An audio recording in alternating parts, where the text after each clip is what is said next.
you cut me too deep. I think I'm dying here, man.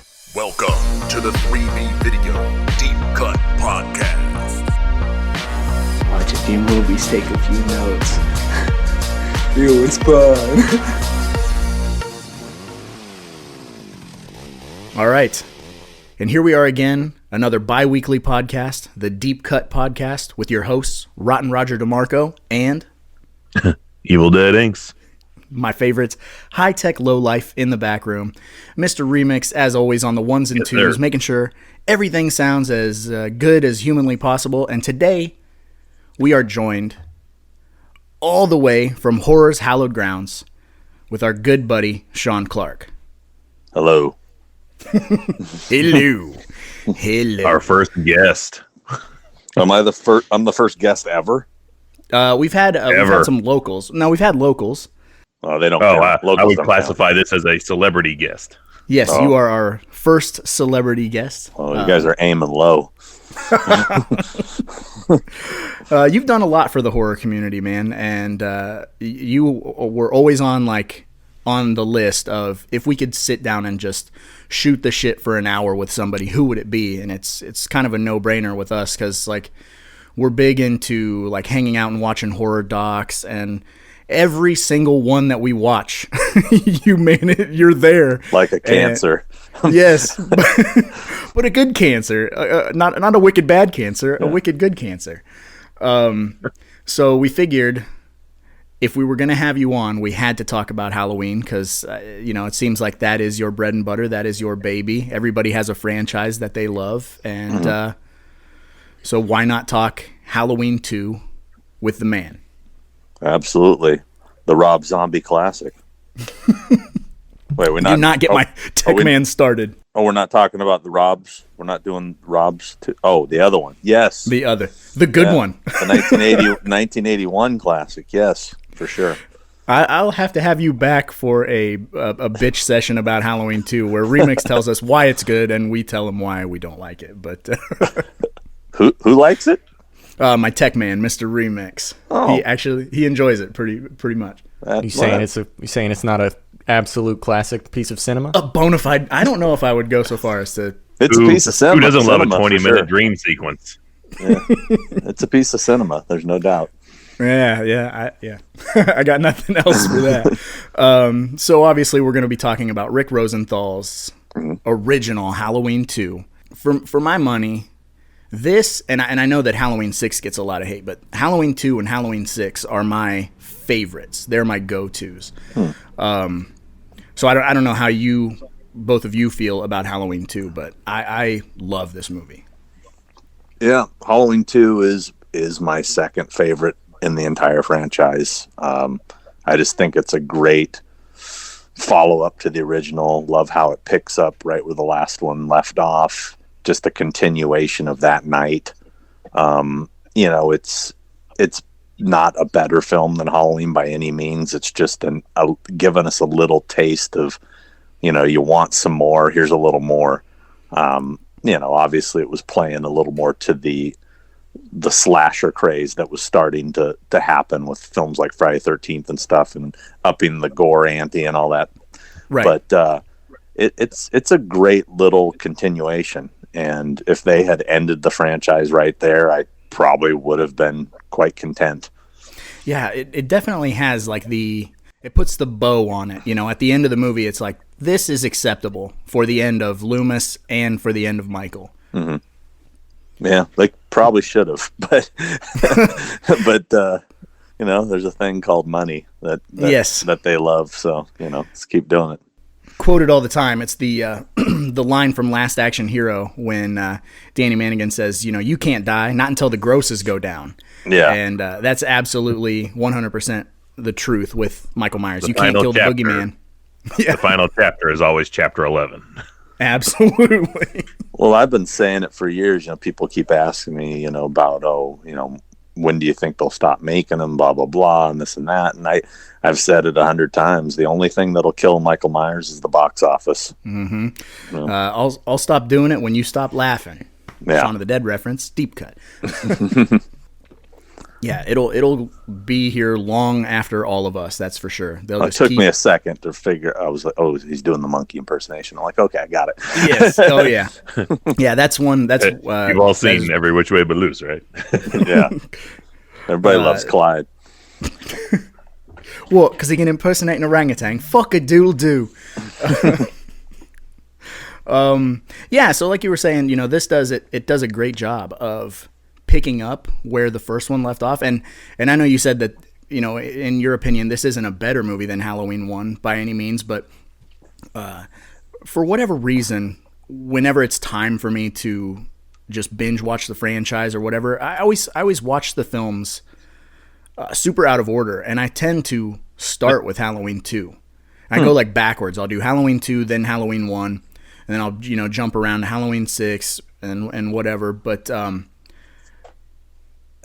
I guess in my house, Halloween 2 is a better movie. I don't know, because it, like you said, it ups that slasher vibe with a higher body count. Mm-hmm. And, not more nudity, but nudity. And it's got a super cool setting, and I like Dick Warlock as the Shape. I know that Deborah Hill, I don't think Deborah Hill liked him. He walked too slow, or maybe that was the complaint, but... I like him. I like him a lot in this movie. Yeah, it's a different vibe for sure. I mean, Nick had this sort of smooth glide to him, where Warlock played it very robotic.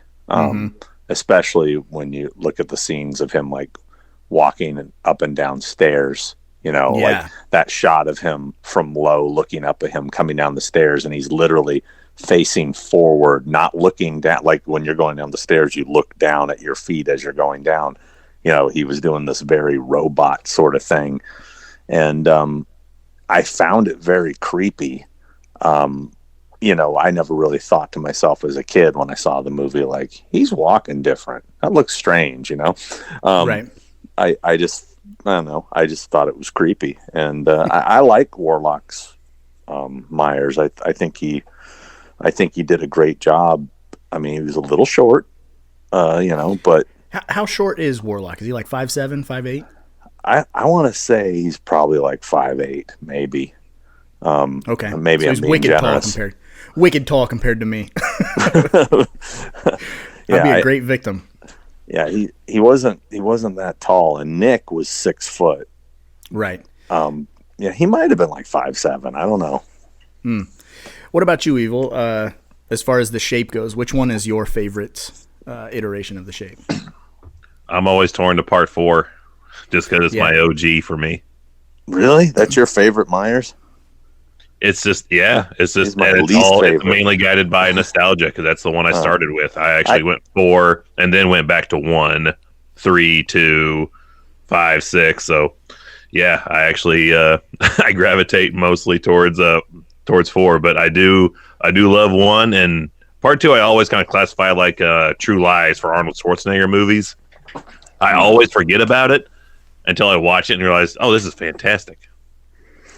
Yeah, I can understand the nostalgia connection. I mean, because I'm motivated quite a bit by nostalgia, but man, I tell you, George Wilbur, as much as he's a nice guy and I like the dude, hands down my least favorite Myers. God! In both versions. I mean, in part 4, and in part 6, he just first off, he looks too fat, and he always looks like he's wearing shoulder pads. Like in part 4, man, it's like Myers looks like he has no neck. He's so, the only time he looks good is when it's Tom Morga. And then same thing in part 6, every time, the only time Myers looks good in the theatrical cut of part 6 is when it's A. Michael Lerner, because A. Michael Lerner was thin. So like all that stuff in the hospital during the massacre and all, you're like, wow, all of a sudden he looks right. Well, it's because it's not Wilbur anymore. you know? It's that Jason in part 5, he's all neck. Oh yeah. Yeah. Looks like Bret Hart. Yeah, well, that was the mask, really. That would be sweet. I would love Bret the Hitman Hart as Michael Myers for one movie. We could start a petition, man. Just sharpshootering Loomis right in the middle of the hospital. You're breaking my heart with this George P. Wilbur business, man. I think that's why I like him so much, is because we talked about Halloween 6 a while back, but like when Halloween 6 came out, we kind of had this absence of Jason, and we had Wes Craven's New Nightmare the year before and stuff, but like the big guys were kind of taking a break, and I'm a big Jason fan. And there wasn't anything to kind of fill that Jason like void for me. And when Halloween 6 came out, I was like, holy shit, look at this big, thick bastard in the heavy metal, like, like hope for the dad bod killers. Yeah, that's what I'm saying. Yeah. Not everybody can be Kane Hodder, god damn it. Yeah, well, Kane Hodder's one of my least favorite Jasons too. So but I mean, here's the thing. Again, I love Kane, great guy, but I don't like the way he plays him with the over accented breathing. I like the. My favorite Jason was Ted White. He's my favorite as well. I mean, as far as performance, I think my favorite version of Jason, I think the scariest version was part 2, Steve Dash. Mm-hmm. I love the Sackhead Jason the best, but as far as how the performance, I go with Ted White, then I would probably go with Brooker. There was something more about the way they played it. Hodder plays it more. I kind of feel like Hodder plays it like an action hero. Right. It's very heavy metal. It's very like, I don't know. It's a little too much for me. And I know in the Friday fandom, he's the one that's the most beloved. And it's because, he's played the role the most, and the fact that I think he kind of really plays up to the fans in that world and trying to be that guy, Right. Where the other guys are literally just actors that are like, yeah, I did that. And, but he's really, he's taken on the Jason persona, so to speak. And that's cool, man, whatever works for him. And again, I like Kane. He's a great guy. I just don't dig that over exaggerated type performance. Kane will eat bugs with you at a convention. Steve Dash will tell you to fuck off. No, if Kane hears this, I'll be getting a call. That's one thing that we like to do. Since we work the Crypticon convention, is we kind of started this weird thing where every year a person who played Jason was going to be there. We would take, like, whether it was maggots or scorpions or something, and we would approach them and we'd be like, hey, you want to eat these with us? And, more often than not, we would get told no. But CJ Graham, of all people, he was like, he told us no. And then I kind of made a joke as I was leaving, because I knew that him and Kane kind of had this friendly rivalry. You worked him. Yeah, I worked him. I go, that's all right. We'll just get Kane to do it. And he goes, what'd you say? I said, oh, we'll just have Kane eat these on camera with us. And he goes, I'll tell you what. He's like, I'm not going to eat one. But he's like, get one out of the package, let me put it in my hands and put it inside of my mouth, but I'm not going to chew it up. You take that picture so it looks like we're all eating these maggots, and then show it to Kane.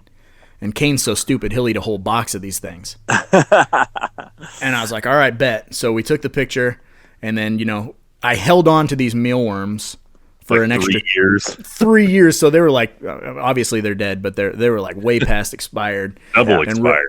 Run into Kane and show him the picture, and I'm like, so will you do this with us? Because I said CJ, he ate one. He's like, CJ ate one? He's like, let me see that box. Because CJ had also signed the box to Kane, you're a punk, love CJ. Mm-hmm. So Kane immediately just tore the bag open and dumped all of them in his mouth. And I don't have the balls. I was like, thanks.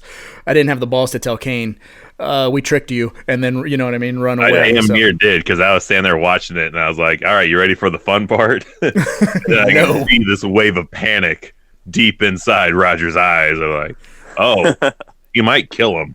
Right. I'll hold off for now. Yeah, Kane hit me on my shoulder one time at Waffle House at like 2 a.m, and I thought I died. So, I don't want no beef with Kane at all. Well, I don't know if you've seen the Halloween 5 episode of Horror's Hallowed Grounds. Yes, But Yes. okay. Well, already then.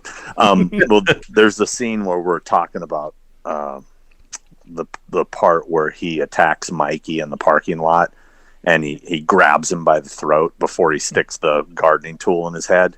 Mm-hmm. favorite scene of that movie too. Yeah. Well, he kind of reenacted that with me. And when he popped me in the throat, I mean, dude, he really popped me. I mean, it was bad. I mean, it hurt. It hurt for 24 hours. I mean, I don't think he meant to hit me that hard. Had that wave hit you where you're like, we're just shooting here. You know that, right? Yeah. But yeah, it's just, I mean, he wanted it to look good, and I didn't. I mean, I joked and went, oh, whoa, that, but I was really in pain. I was like, fuck, man. I mean, because he caught me right in the Adam's apple, man. Just boom. Because Don Shanks is a very powerful man. He is, yeah. He's massive. Like, Yeah. he is frightening on all the new interviews you see him doing. Like, he has not lost a step at all. Like, Yeah. I thought that he was like super tall, but then I mean, Nah, he isn't. he doesn't look super tall when you see him like out of costume. But man, is he a brick shithouse, dude. Yeah. He looks like a mob enforcer. That's what I was saying. He looks like Bret Hart. He looks like he's kind of got that like thick Canadian look to him, I guess. I don't know. Must be all the syrup. I'm not sure.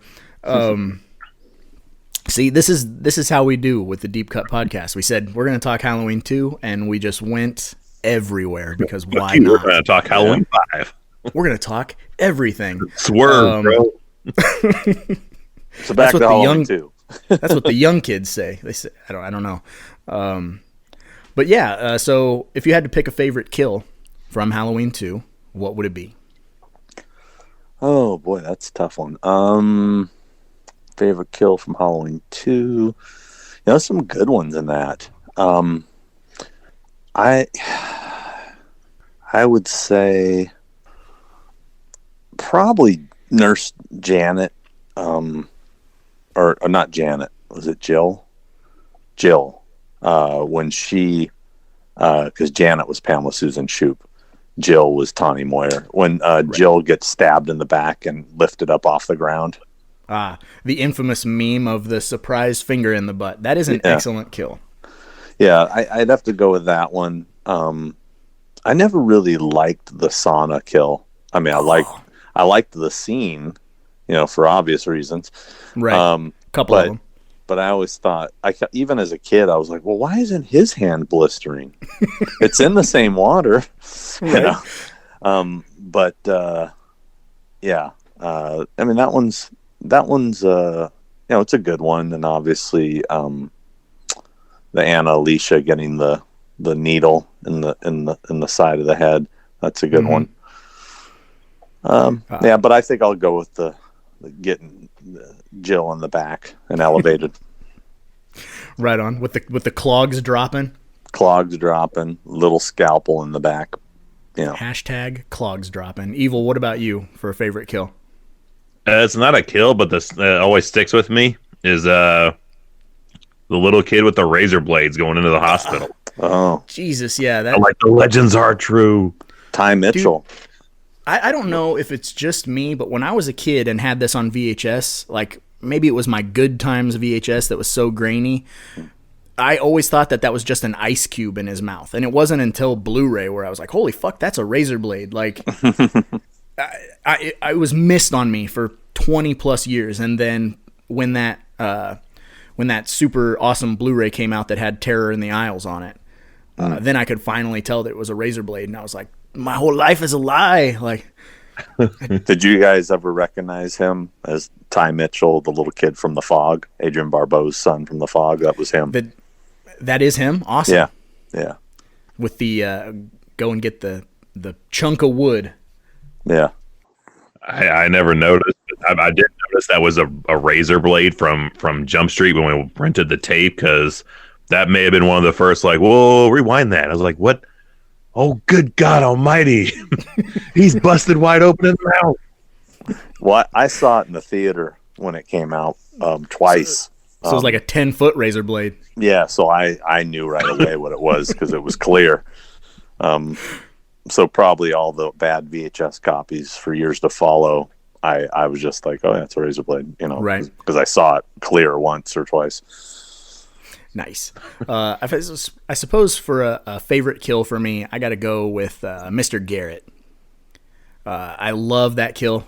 Taking the hammer to the dome. Very, Friday 2 also. I mean, basically the exact same. You got a portly cop / security guard taking a hammer to the back of the head, like silly, gratuitous rubber head, but I love it so much. Although another thing that never made sense is why he is going to each one of those, closets that have a lock on them. They're not locked, but even with the lock on them, you couldn't have put that on if you're inside it,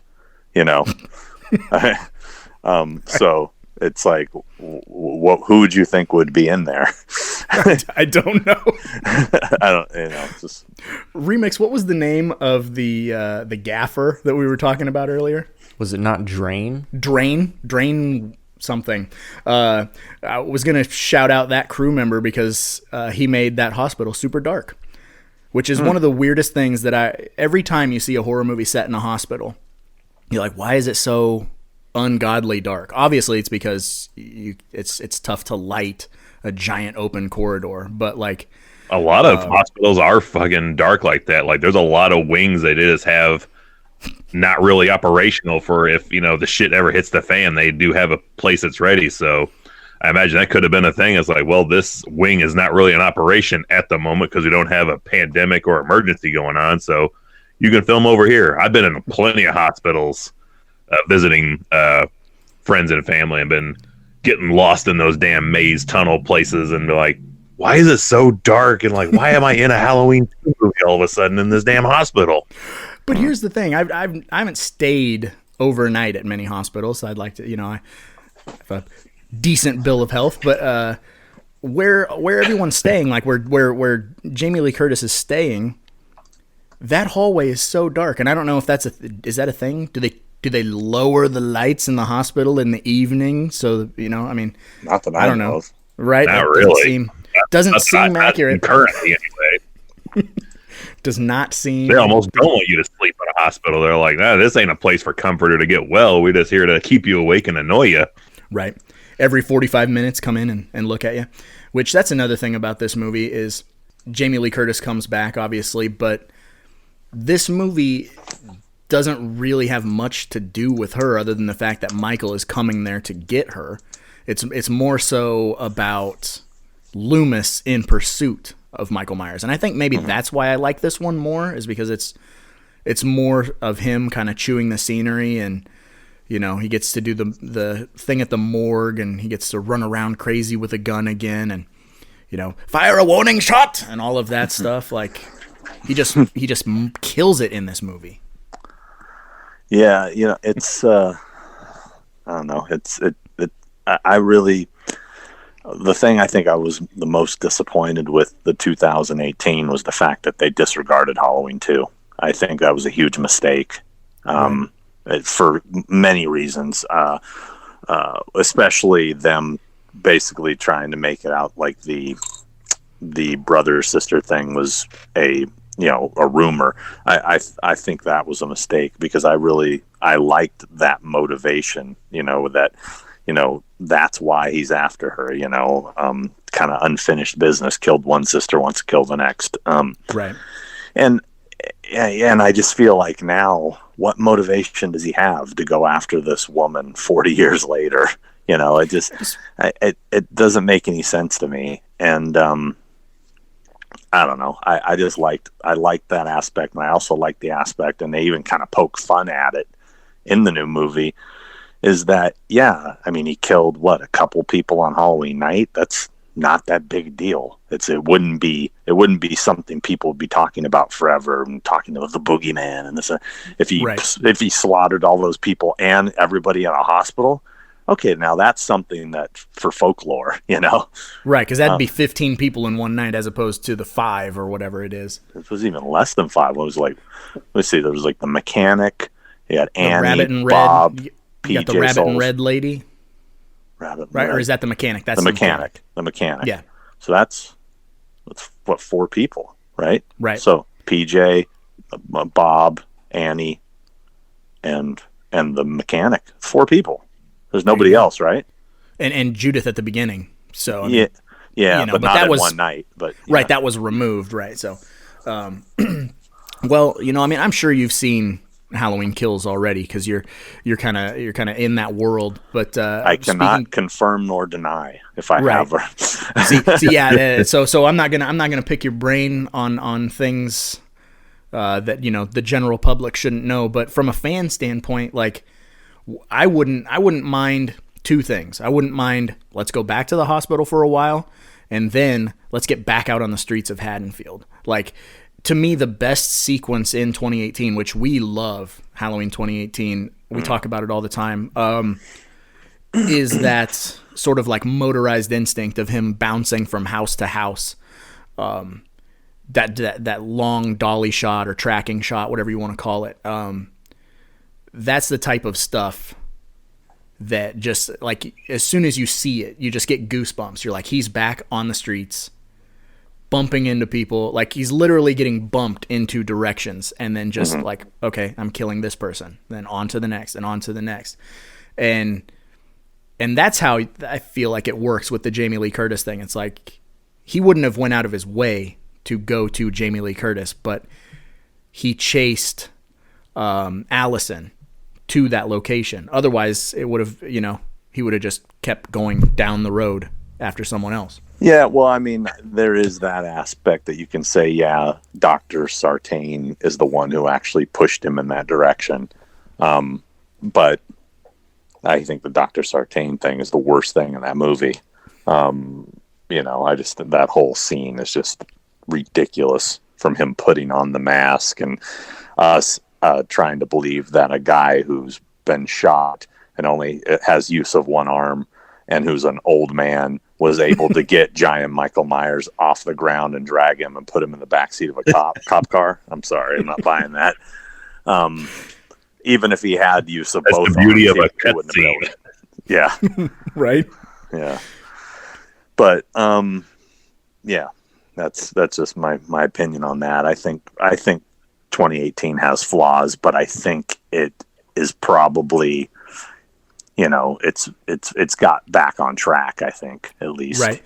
I mean, the honeymoon phase is over, and we talked about that a while back. Like, the like actual, like, the first reception of the film, like, you could not find a negative review, because everyone was just so ready for Michael to be back. Yeah. And now that we're 2 years removed, people are kind of, picking it apart and stuff like that. And that's fine. But I always get up on this soapbox when it comes to, like, people on the internet. Like, remember when we were like 15 and we would just rent a movie and we would see it, and then it would be like, that was awesome, or I didn't really like that much. And that was the end of it, other than like your circle of friends. But now people feel the need to, get on Amazon and type out a 15-page thesis about every fucking nuance that's wrong. And it's like, why can't you just, you either enjoy it or you hate it. You don't need to tweet at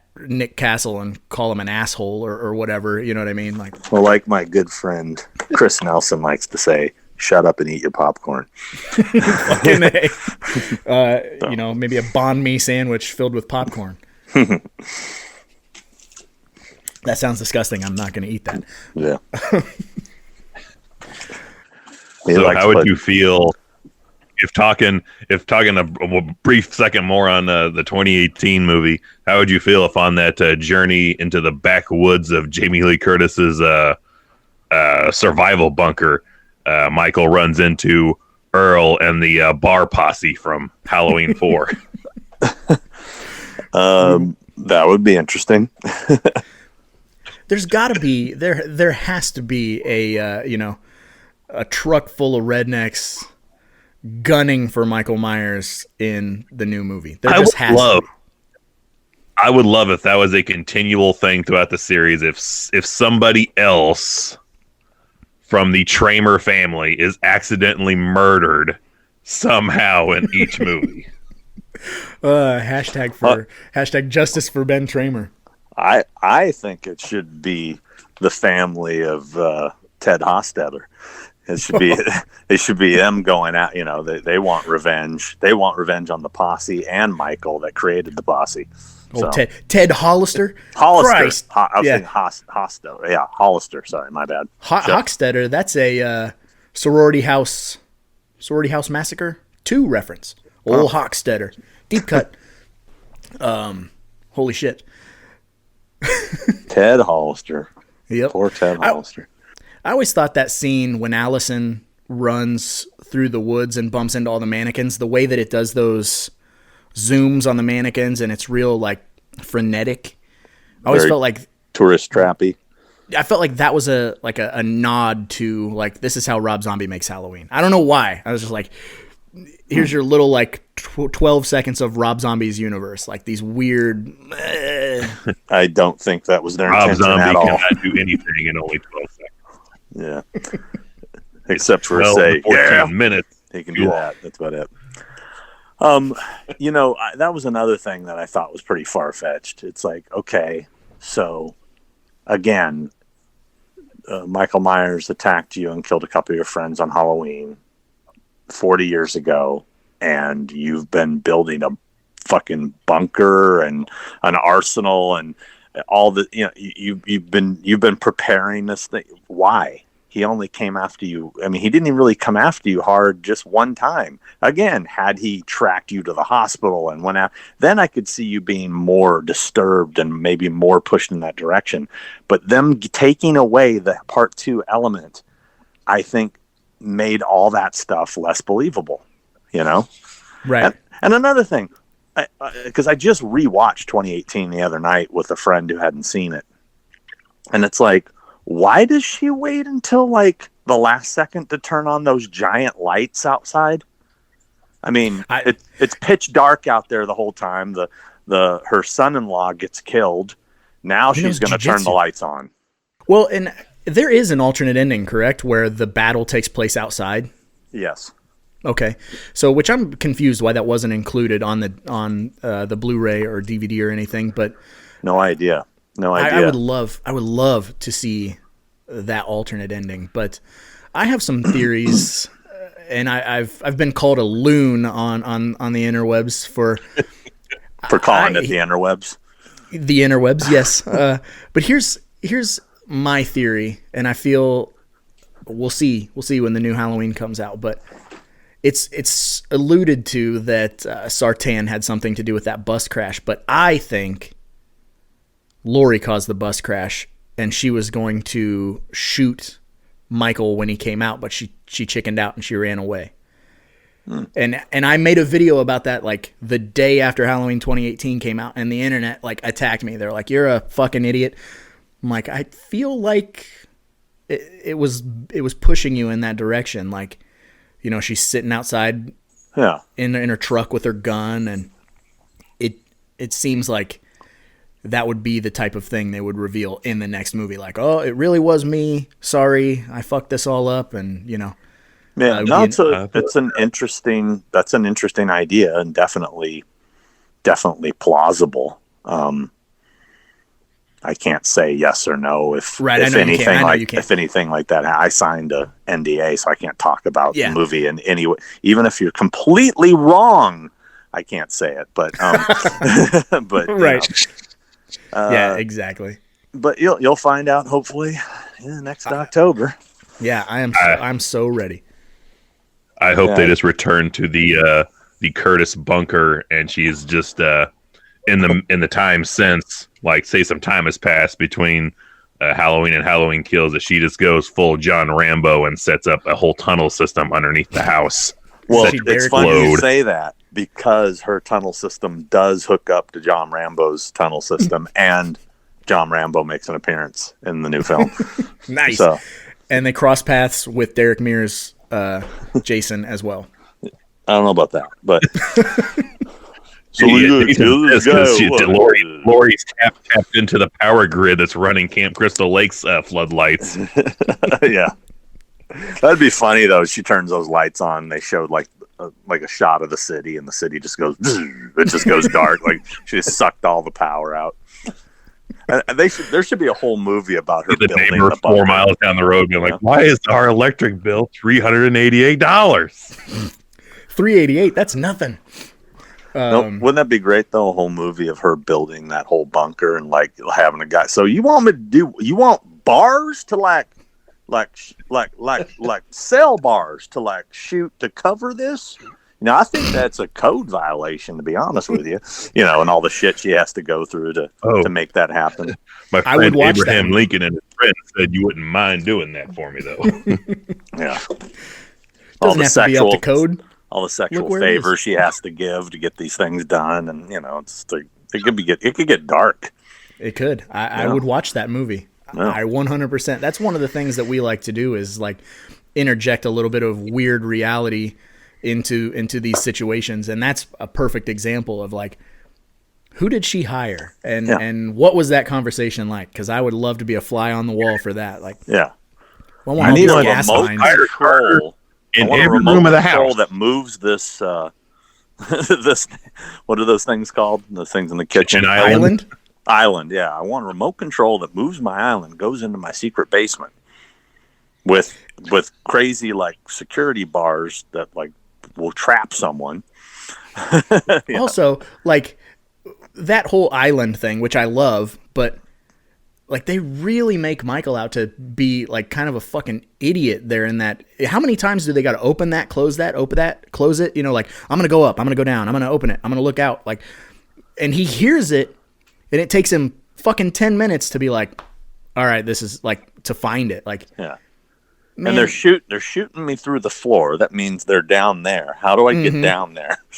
yeah, he's not an idiot, which that's why I want to see the alternate ending. He just starts jumping in place over and over again to bust through like Bowser. Yeah. Like, I want to see that alternate ending because a lot of things don't make sense in the edit. Like, he tries to break in, she shoots his hands off or shoots his fingers off, and then she goes to the basement or whatever. But then when she goes upstairs and searches for him, Ray's body's in the closet. So like he gets his fingers blown off. He walks through the house. He goes back out. He grabs Ray.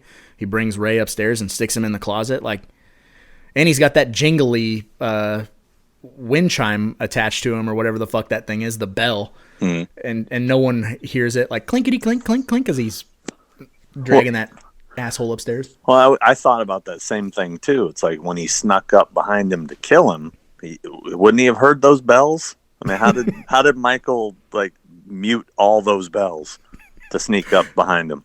I don't know. Ninja Turtles 2 Secret of the Ooze. That's that magic, that ninjutsu magic. Yeah. Now I suppose, Evil, is it time to do the 1-star reviews?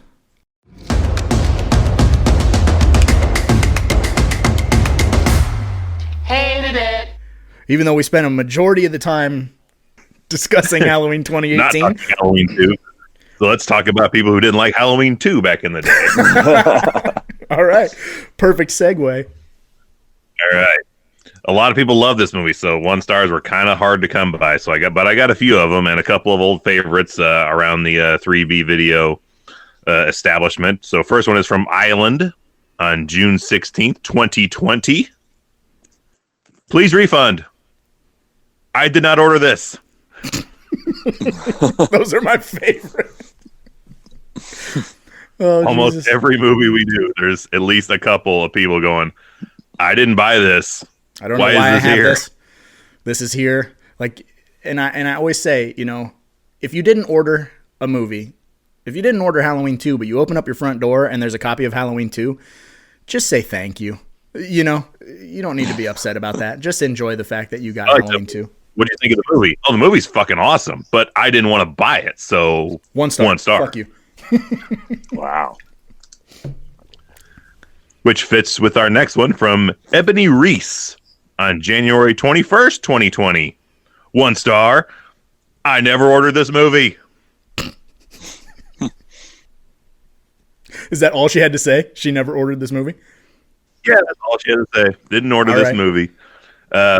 But Greg on the next one here, I think, has a very compelling argument for his. This is from Greg on April 11th, 2018. 1 star. Not Halloween 1. That's, You know what? That's He's Sean's right. argument, too. Yeah, it's not. He's right. I give him that. I mean, yeah, I guess it's not Halloween 1, but whatever. Which makes you like, did he want Halloween 1? Was he wanting just another version of Halloween 1? Did he accidentally order Halloween 2 like the other 2 people did? I need more to Greg's story here. Yes, we need to know. I would like to know what happened. Next one up, very, very in-depth, extremely well thought out 1-star review here. This is from Jay Malhinaha Malhina. on November 2nd, 2015. 1 star. Are you ready for this? This is kind of a lengthy one. All right, let's hear it. Snoozeville. Ooh. He's a youngster. He's got to be a youngster, you know. These young hoodlums, they can't hang with the slow burn, even though it's not really a slow burn.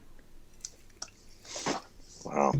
Snooze. And the last one that I was able to find, this apparently is very serendipitous because Sean had mentioned to us, I believe off air, possibly that he has a lot of visual gags in his show that he does, and this is kind of a visual 1 star that you won't be able to see, but I'll still read it to you. All right. From Amazon customer. So remix. We need a name for this gentleman. Bo-Katan. Boktan on November 13th, 2018. 1 star. I'll give you title, then his description. All right. Con Man. Con Man is the title? Okay. I have added a photo. This is what I received. Not a DVD. You are a con man. Only reason I put a 1 star was because I couldn't submit it without this. And it's a picture of incense candles.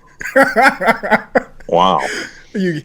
So the majority of people who don't like Halloween 2, just accidentally got a copy or got incense candles. So at least the world is kind to Halloween 2, and people aren't, just shitting all over it, I guess. I don't know.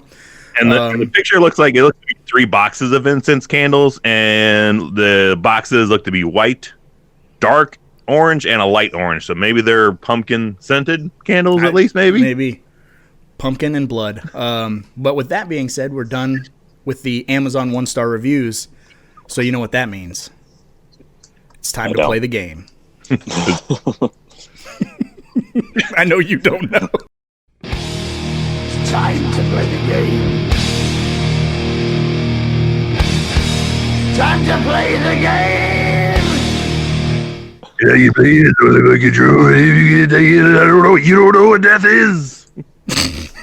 All right, so for the final segment of the Deep Cut podcast, what we like to do is play a little game called the Prop Game, where we all pick one thing from the movie that we would like to have and why.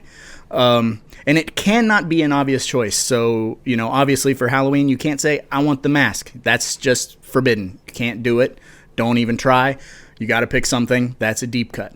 So I suppose we'll start with the guest, the master collector. You want to go last? Yeah. Oh, okay. All right. So we'll. How about you, Evil? You want to start? What would you like? I was kind of torn between 2 things. One, just because it'd be funny to own this prop, and the other one is just was my natural instinct to say this, and I kind of feel like one of them is very like the mask, like, oh, that's kind of too obvious, but the clogs. The clogs. Okay. the clogs. But for amusement's sake, I would like to say the therapeutic tub. Ooh. Nice. Just right there in the back room, a 3B video. What is? I need to carve out a space in the house that's about 12 feet long. Like, what for? Is like, if we're gonna put a therapeutic tub in. Oh, that'd be fantastic. No. This is not for use. This is a piece of cinematic history. Just shoved in the corner. You just fill it with fucking cold water. Oh, yeah, yes. Take one bath in it once a year on Halloween night. That's fucking excellent, dude. I love it. Mine is not nearly as cool, because I was talking earlier about my favorite kill. So, obviously, for me, one of the, a weird thing from this movie that I'd like to have is Mr. Garrett's walkie-talkie. That's just a weird little deep cut that I could stick in the video store, and when someone was like, why do you have this 1981 walkie-talkie, I could say, this is Mr. Garrett's walkie-talkie. This is super fucking important, and I can have this silly, weird, old school walkie-talkie in the video store, and always bring up that it was in Halloween 2, constantly bothering my family and anyone who comes in the video store. Okay. Now, I've got lots of ideas. I mean, if you were to ask me seriously if I could have anything from the movie that wasn't Michael's mask, the possibilities there are endless. Bud or Jimmy's EMT jackets would be cool. The Haddonfield Hospital sign that's on the pole when he walks past it heading towards the hospital, that'd be cool.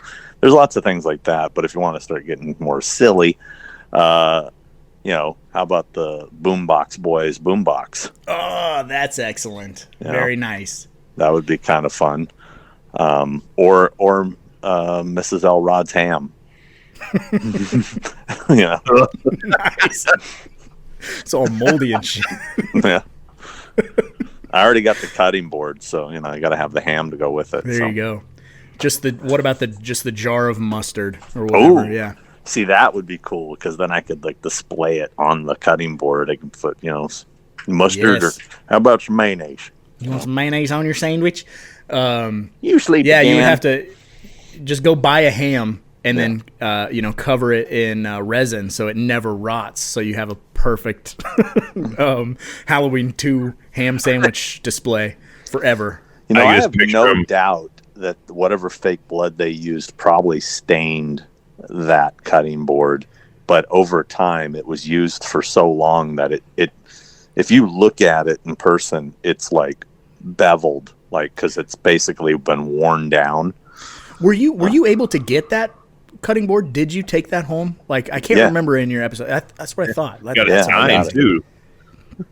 What's that? I was like, you had it signed too, didn't you? Yeah, I had the whole cast pretty much sign around the edges of it, except for I had Jamie sign the main part of it. But I matched it up to the movie, and all the the wood grains are. It's definitely the one. It was that house, the interior of that kitchen had not been touched since that film. And it was just my dumb luck that I went there to shoot that and asked them, as they were starting to throw everything out to start tearing it down and rebuild it. They gutted the whole place and remodeled it. So, man, talk about timing. You got super lucky. Yeah, and when she told me that, I was just like, so all this stuff's going to get trashed, this whole kitchen? And she said, yeah, we're ripping all these cabinets out, everything. And I go, can I have this? And she looked at me like, what? and then she kind of hesitated, wait a second, maybe this is worth money. And I said, I'll pay you for it. I'll give you $100 for it or something. She's like, no, just take it. I was like, really? She said, yeah, just take it. I'm like, cool. Nice. Yeah. Well, since we're done with the prop game, I suppose that we're at the tail end of the podcast, and I failed miserably as a host to introduce you properly. So I'm going to give you the floor to let everybody know where they can find you, what it is you're doing, and all of that stuff. I mean, you got to be living under a rock to not know who my dude Sean Clark is, but I don't want to insult the audience. If you don't know, you're about to know. Like, we're gonna have Sean Clark on. Everyone knows who the hell that is. It's like, yes, we don't. A man needs no introduction. People like us know who you are. You're one of us, man. You're one of the good guys, and there's the horror community.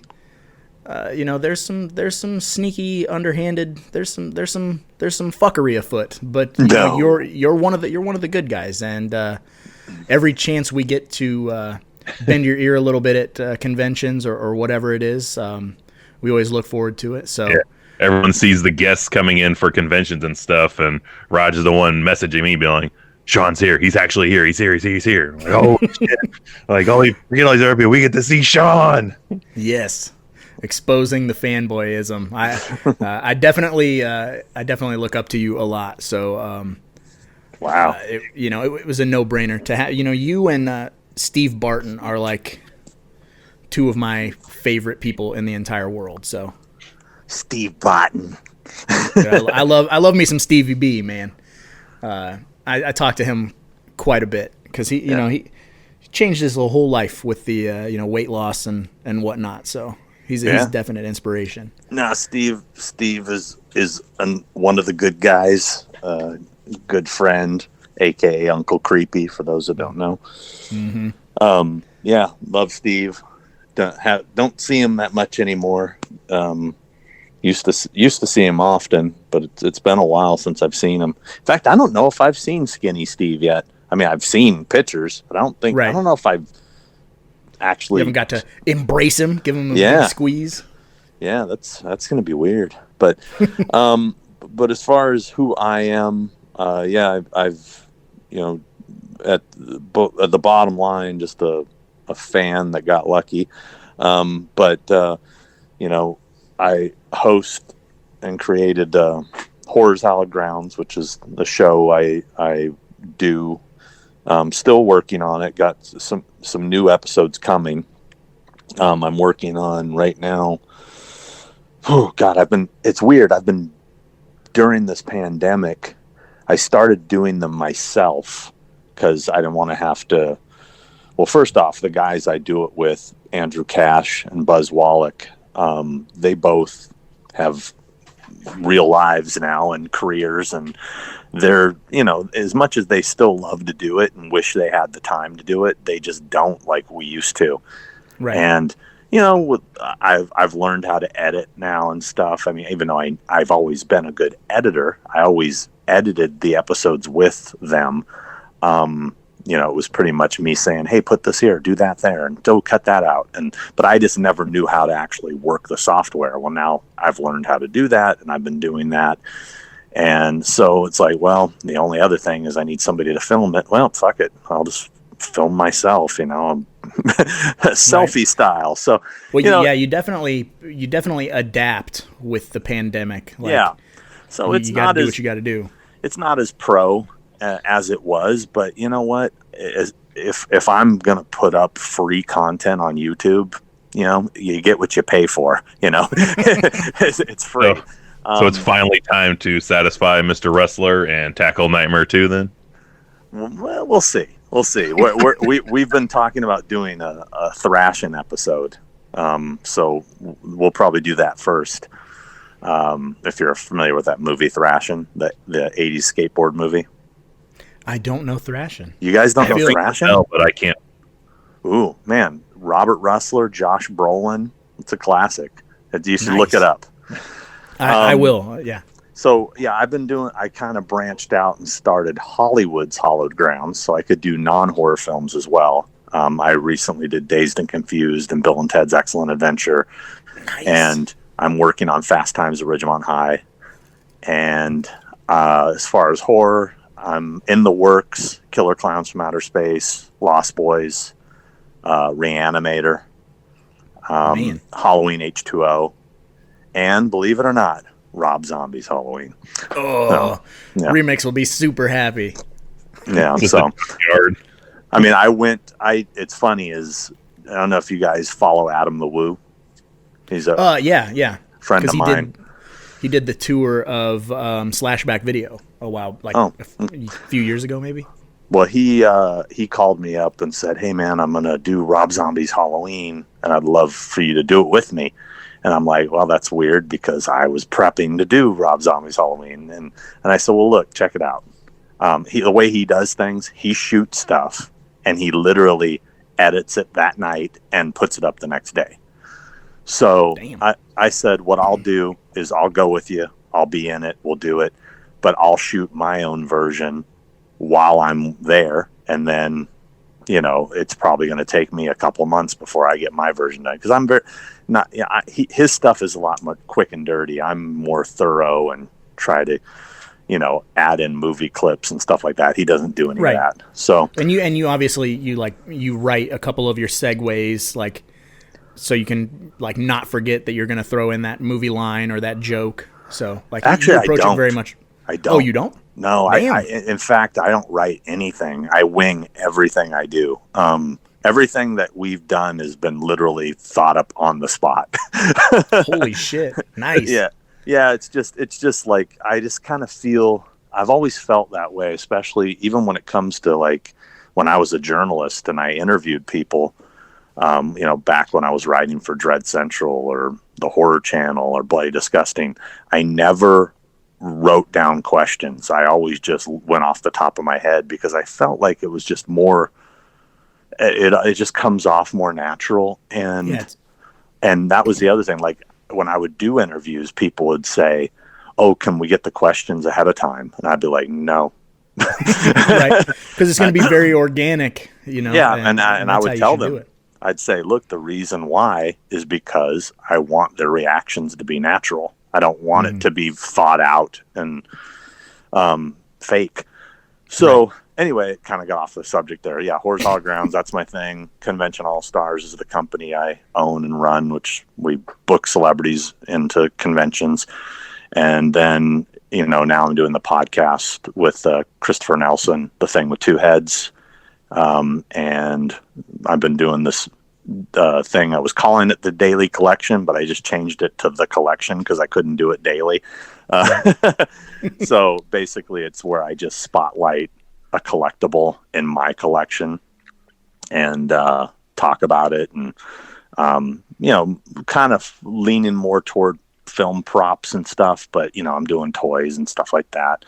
Right. And then when I get bored, I do dumb videos of me trying random food items, which is just something that's still trying to kick James Remar out of the house. Yeah, it's just a dumb excuse for me to eat bad food.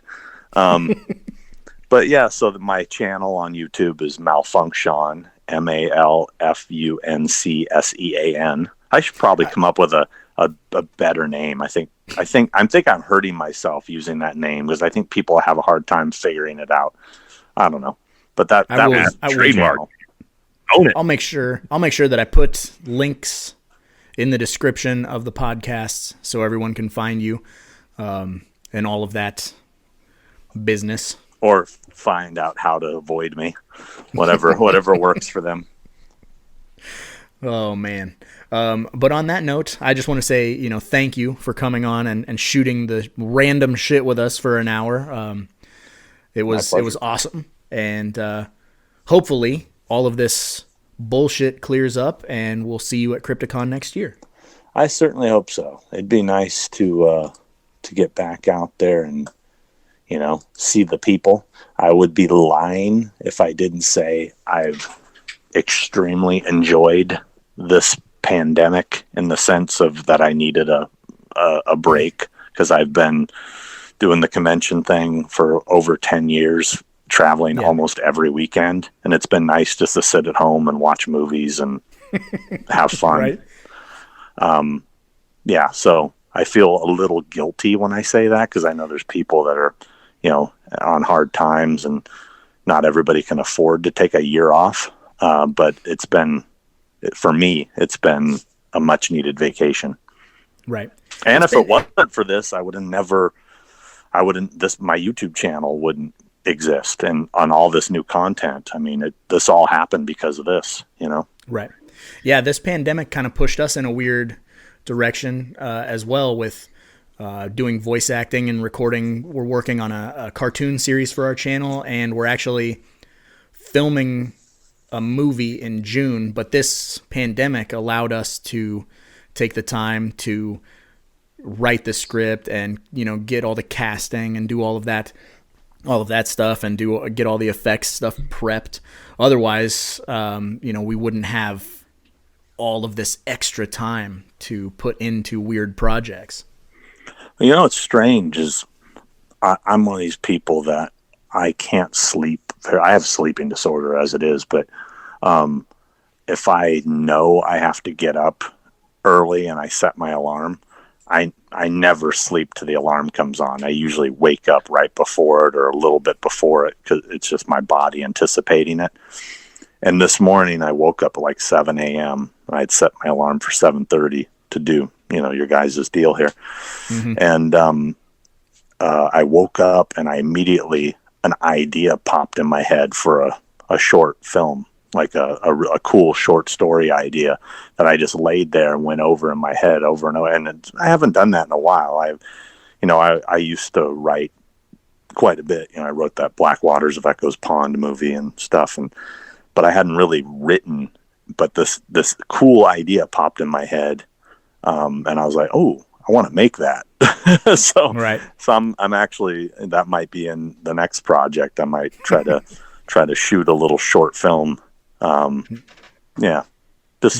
Yeah, just like a fun little, 5-minute horror short. It's kind of like along the lines. Remember Lights Out? Remember that first short?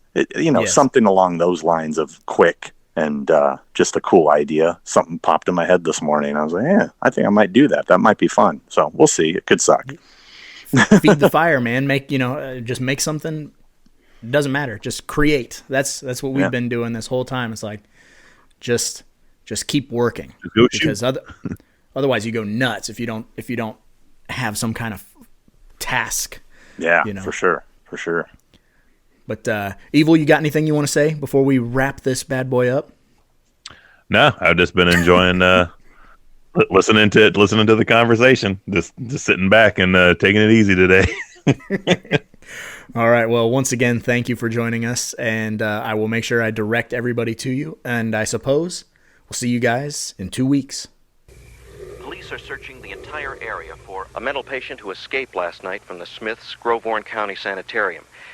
He is now believed to be at large in Haddonfield. This is Robert Mundy, live.